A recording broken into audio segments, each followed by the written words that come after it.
J'ai vu partir mon père à la guerre et après il est revenu parce que mon grand-père est décédé en janvier 40 et on ne lui a pas donné de permission pour venir aux sépultures. Ah ouais. Et ils lui ont donné une permission au mois de mars. Ouais. Et il était à la frontière belge. Et tout le long, il a vu tous les futurs prisonniers.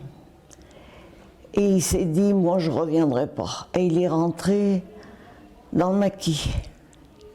Il a été un des premiers résistants de Grenoble. Ah oui. Alors, je ne vous dis pas les ennuis qu'on a eus. Je faisais que demander à mes grands-parents et ma mère où il était, et on me répondait il est à la guerre. Et souvent, on avait la visite des Allemands qui voulaient savoir où il était. Et ils m'avaient même, au bout de 2 ans, presque 2 ans, ils avaient menacé de me prendre en otage. Et on avait à l'époque, on avait un préfet qui a fait très belles choses pendant la guerre. Il est arrivé à me faire admettre au préventorium d'Autran. J'étais cachée au préventorium d'Autran. Et il y avait des petites juives. Comme je faisais partie des plus grandes, j'avais 11 ans, 10 ans, on nous faisait défaire découdre les étoiles. Et c'était gardé par les Allemands. Et dans le Vercors, ça a été une horreur, ce qui s'est passé.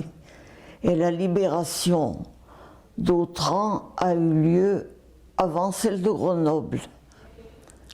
Alors, j'ai atterri à Grenoble, on est venu me chercher, et j'ai passé 48 heures dans les caves. Les avions, les Allemands, qui canardaient de partout. Après, ils sont partis.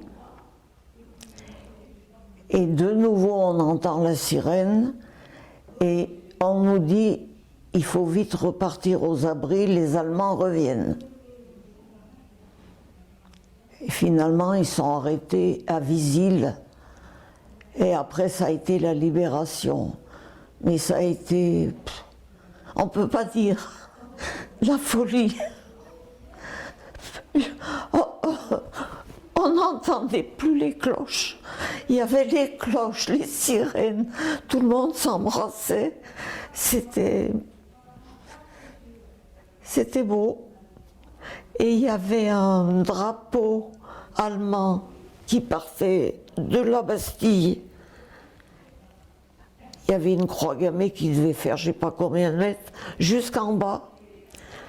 Ils étaient arrivés à défaire ce drapeau et il avait coincé dans des voitures, il balayait les rues de Grenoble avec le drapeau de la croix gammée.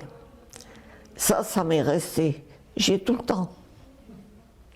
Mais on a eu peur longtemps. Et l'arrivée des déportés, ça a été... On avait une amie à ma mère qui a été déportée.